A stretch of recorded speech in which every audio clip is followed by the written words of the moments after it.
이런 정보를 우리나라 뉴스나 어느 정보에서 알려주나요? 안 알려줘요. 네. 그런데 이런 정보가 갑자기 금값이 오르고 나서 그것 때문이다 라고 알게 되는 거예요. 네. 근데 은이 그렇게 될 가능성이 굉장히 높아요. 주의할 점. 1까지 이게 올라간다면 일단은 사시면 안 될 것 같아요.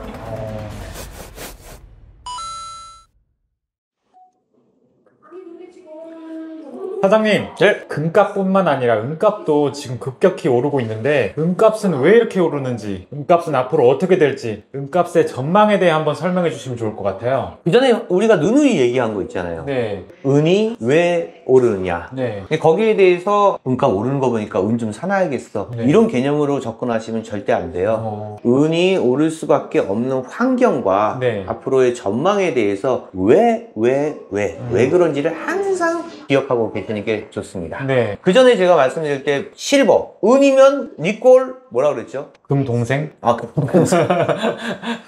네. 금동생 네, 맞죠? 네, 맞아요. 형제니까. 네, 네. 미래산업이라고 그랬어요. 아, 네네네. 미래산업. 네. 그러니까 미래의 산업들이 발전하면 발전할수록 은의 수요가 많아질 것이다. 네네네. 라는 게 기본으로 맞습니다. 머릿속에 기억하고 계셔야 돼요. 알겠습니다. 은은 미래산업. 미래산업이다. 네. 이걸 머릿속에 항상 간직하고 있는 게 좋고요. 사실 그래요. 뭐 미국이나 유럽이나 네. 어떠한 일이 발생이 되잖아요. 네. 그걸로 인해서 어떠한 조짐이 보였을 때 그 여파, 우리 한국에 올 때까지는 기간이 걸려요. 근데 이것을 누가 먼저 정보를 알고 있느냐에 따라서 어떤 사람들은 은을 살 수도 있는 거고요. 네. 어떤 사람들은 은을 팔 수도 있는 거예요. 그래서 정보가 굉장히 중요합니다. 저는 되도록이면은 이런 속보 이런 네. 걸로 해가지고 큰 변화가 있을 때마다 제가 실시간으로 네. 영상을 찍어서 보내드리려고 노력하고 있으니까 한번 눈여겨서 보시는 게 좋을 것 같습니다.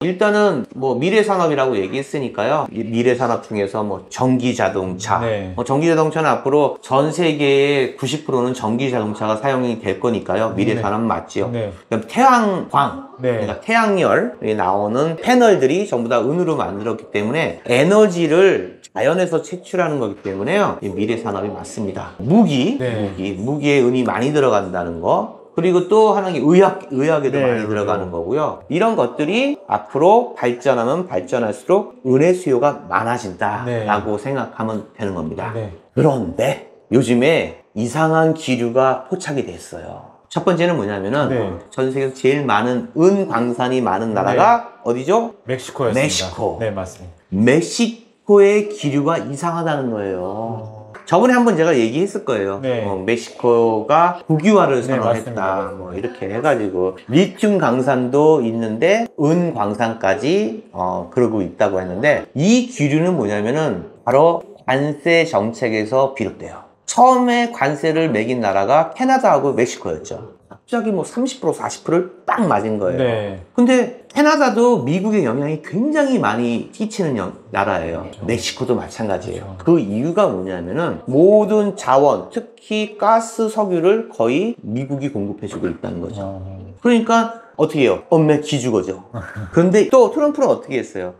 멕시코에서 이민자들이나 불법 체류자들이 너무 많아. 너희들 내가 주시하고 있으니까 조심해. 그래서 장벽을 쌓았어요. 대단한 거죠. 그 돈만 해도 어마어마하게 했을 텐데 아예 장벽을 뭐 높게 쌓은 거죠.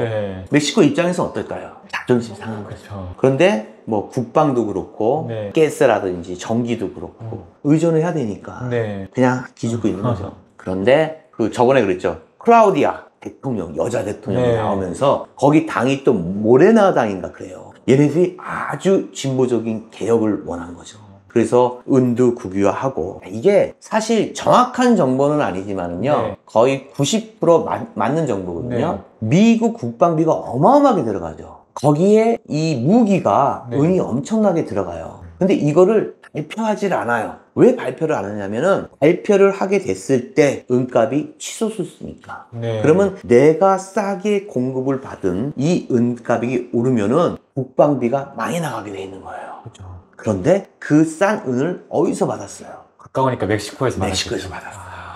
그러니까 싸게 이 은을 가지고 온 거죠. 그래서 자기네 산업 이런 거에 다 쓰고 제일 많이 쓴 게 바로 국방비에 썼어요. 은도 재활용비 이가 아주 낮잖아요. 왜? 가격이 낮으니까. 네. 그러니까 금은 뭐 어디 제품 같은 거 어떻게 하든지 깨내서 가지고 오죠. 왜? 그렇죠. 비싸니까. 맞습니다. 근데 은은 이거를 부수는 비보다 은값이 싸요. 어. 그러니까 안 하는 거예요. 버려 그냥. 네네.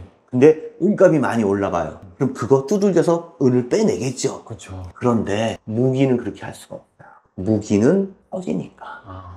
특히 미사일에 많이 들어가요. 한도 미사일이 얼마나 많이 들어가겠어요. 제가 그래서 옛날에 그랬잖아요. 전쟁 나면 은값 오른다고. 아. 근데 그전에는 전쟁 나도 은값이 안 올랐어요. 왜? 이 미사일에 그만한 은이 들어간 걸 몰랐기 때문에. 지금은 하나씩 비밀이라는 건 없는 거예요. 이러고 있는데 갑자기 멕시코가 갑자기 목에 기부스를 한 거죠. 은이 있어요, 이제. 은이 있어요. 근데 러시아에서 갑자기 가스도 제공해 준다고 네. 그러고. 그 뜻은 뭘까요? 미국 의존도가 낮아진 거죠. 낮아진 거죠. 그리고 뭐예요? 은이 무기화되는 거예요. 은은 뭐예요? 원자재, 원자재. 원자재가 무기화되는 날이 머지 않았어요. 중국 같은 경우가 제일 무기화하는 게 뭐예요? 히토류. 히토류. 네. 점점 세질 겁니다. 우리나라가 무기화하는 게 뭐예요? 없는 것 같아요. 없어요, 없어. 우리나라 없단 네네네네. 말이에요. 원자재 우리 뭐 없잖아요. 네. 그러니까 우리나라 같은 나라가 제일 위험한 거죠. 뭐라도 좀 있으면은, 네. 야, 알았어. 우리 그냥 알아서 할게. 그런 말을 못 해요. 그런데 짧은 시간 내에 제일 발전한 나라가 어디예요? 우리나라예요. 그러니까 이런 걸 비교해 보면요. 나중에 원자재가 무기화되는 날이 머지 안 남은 거죠. 네. 여기 또 이상한 기류가 또 파악이 된 거예요. 코맥스라는 데가 있어요. 코맥스. 그러니까 미국 뉴욕 금 상품 거래소 코맥스. 그리고 이제 또 하나 있어요. 시카고에도 하나 있거든요. 이쪽은 거의 이제 선물을 위주로 해요. 갑자기 이상한 일이 벌어졌어요. 캐나다의 부호가 선물로 은을 어마어마하게 산 거예요. 어떻게 저렇게 살 수 있을 정도로. 금액은 제가 밝히기가 좀 곤란하니까 네네. 진짜 어마어마하게 샀어요. 그런데 보통은 선물 거래라는 건요, 물건이 움직이지가 거의 않아요. 그냥 종이로 선물 기록하고요, 거기에 대해서 유통만 끝나고 또 숫자로 기록하고 나서 거기에 대한 이익을 가져가는 거예요. 손해를 볼 수도 있는 거고. 네. 그러니까 뭐예요? 페이퍼로 거래하는 거예요. 네. 근데 그렇게 했던 그 캐나다의 부호가 갑자기 그 어마어마한 은 선물 양을 전부 다 현물로 달라고 했어요. 그래서 그거를 실어가지고 캐나다로 가는 거예요. 왜 현물로 달라고 하는 거지? 네. 이제까지 그 무겁고 보관할 데도 없고 한 이거를 왜 이걸 선물로 기록하고 이익을 가져가지 않고 왜 현물로 가져가지? 그래서 그 사람이 그런 말을 했어요. 나 같은 사람이 10명 정도 현물로 은을 사가면 은이 어마어마한 파동을 그을 것이다. 은값이 엄청나게 오른다는 얘기예요. 네. 자, 그런데 여기에 국부 펀드가 가장 돈이 많은 나라가 어딘 줄 알아요? 듣기로는 사우디? 사우디. 네. 사우디 국부 펀드에서 네. 이번에 또 은을 선물로 주문했어요. 그런데 이것을 뭐 선물로 주문을 해도 또 아까 얘기한 페이퍼 거래만 하면 되잖아요. 네. 그런데 이상한 기류가 있는 거죠. 여기도 현물로 물건을 달라고 할 것 같아요. 왜 각 나라에서 왜 은을 매집하려고 할까요? 은이 가장 저평가되어 있는 거예요. 은을 표현할 때 이런 말을 해요. 가난한 자의 금이라고. 네. 그러니까 은이 싸다 보니까 네. 비싸면 가난한 사람은 금을 사기가 힘들잖아요. 그런데 은은 가난한 사람도 살 수 있는 금액이기 때문에 네. 가난한 자의 금이라고 표현을 하는데 과연 이 말이 계속 지속될 수 있을까요? 저는 아니라고 봐요. 이 은에 대한 가격의 폭등의 조짐이 보이고 있는 거고요. 이 조짐이 이제 현실화되기까지가 안 남았다고 저는 생각하고 있는 거예요. 그게 보이잖아요. 네네. 사실 이런 정보를 우리나라 뉴스나 어느 정보에서 알려주나요? 안 알려줘요. 네. 그런데 이런 정보가 갑자기 금값이 오르고 나서 네. 그때서야 그것 때문이다 라고 알게 되는 거예요. 네. 버스 다 지나갔는데 그때서 막 해요. 마치 그게 이번에 있었던 것처럼. 네. 남들은 이런 정보를 다 알고 있는 분들도 있는데 네. 마치 야 요즘에 이렇다며, 야 캐나다에서 야 그 어마어마한 부자가 은을 갖다가 어마어마하게 사갔대. 야 근데 사우디아라비아 있잖아. 거기 네. 또 알지. 거기서 야 은도 엄청 사갔대잖아. 은값이 오르고 나서 얘기하는 거예요. 그때 우리나라는 뒤늦게 불이 붙어서 그때 사기 시작하는 거죠. 제가 그랬잖아요. 평화로울 때 사야 된다고.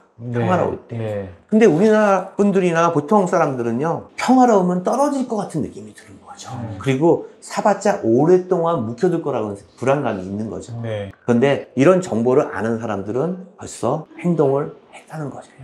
그러니까 이런 정보들을 저희가 이제 실시간으로 이제 계속해서 방영을 해드릴 텐데, 이런 걸 알게 되면은 느낌이 와야죠. 아, 은이 좀 부족하겠구나. 자, 멕시코에서 9개월 하고 백도 들어왔어요.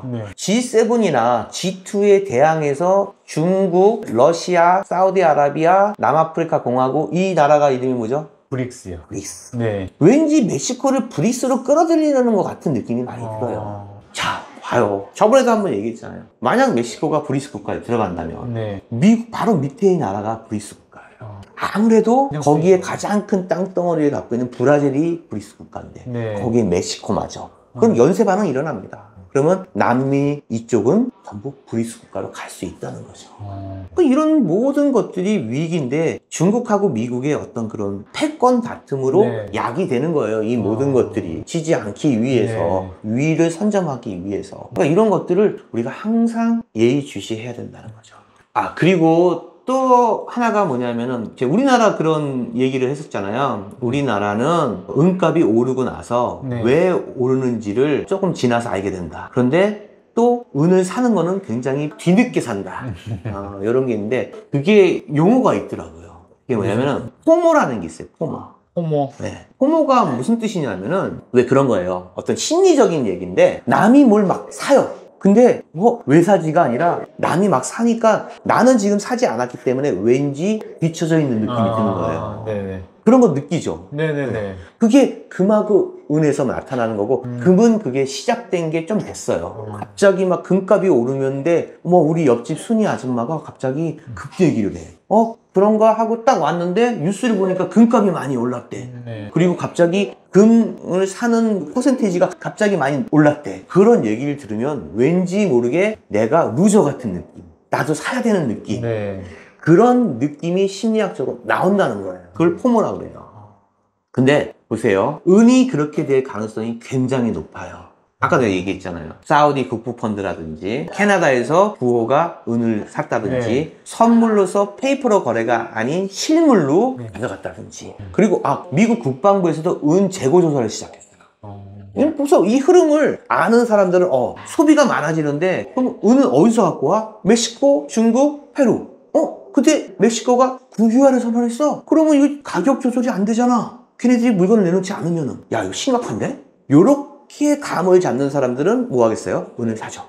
앞으로 은값이 많이 오를 것 같다. 이런 이유들 때문에. 그러니까 은을 좀 사야겠다. 그리고 나서 세월이 조금 지나요. 이런 정보들을 우리가 와닿지가 않거든요.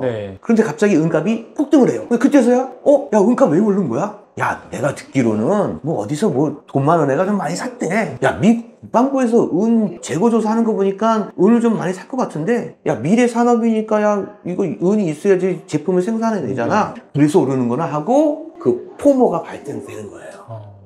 왜? 뒤처진 느낌 드니까. 야, 은이 대세인데 나도 거기 합류하고 싶은 이런 심리적인 거. 그럼 어떻게 됐어요? 은값이 폭등하는 거죠. 그런 걸 무시할 수가 없습니다. 근데 주의할 점. 이런 심리는 소수의 재벌들, 은행가들, 그리고 우리가 보이지 않는 손들, 이런 사람들이 이런 심리를 위해서 돈을 많이 버는 거예요. 가격을 갑자기 올려놓고 이 꼭대기에서 뉴스를 내보내갖고 여기에 소비자들이 달려들면 여기서 떨어뜨리는. 저번에도 한번 말씀을 드렸을 거예요. 이 포모에 대한 현상으로 인해서 내가 하이에서 이 물건을 사면 안 된다는 거예요. 그 징조는 뭐예요? 열흘 정도 계속해서 금값이나 은값이 계속 하이로 올라가면은 열흘이에요. 보통 5일 정도나 6일 정도는 오를 수 있어요. 7, 8, 9, 10일까지 이게 올라간다면 일단은 사시면 안 될 것 같아요. 이거는 어떤 그 소수의 사람들이 큰 돈을 벌어주기 위한 국민들, 소비자들의 희생이에요. 그러니까 그렇게는 하지 마시고 어느 정도 올라가면은 내렸다 사실 때 기다리는 것이 낫습니다. 이럴 때는 그래요. 그렇지만 제가 얘기한 대로 항상 평화로울 때 사시는 거예요. 평화로울 때. 남들이 막 몰려서 이 가격을 올렸을 때 사는 것보다는 내가 언제든지 금하고 은을 살 수가 있고 평화로울 때 사시는 게 저는 추천을 해드립니다. 그러니까 이렇게 은이 왜 오르는지를 제가 얘기하잖아요. 정보를 알고 있는 사람과 네. 이걸 모르고 있는 사람은 큰 차이가 있으니까 네. 이렇게 지식을 조금씩 쌓아가면서 내가 투자할 때도 이런 거를 반영해서 투자를 하셨으면 좋겠습니다. 이상입니다. 감사합니다.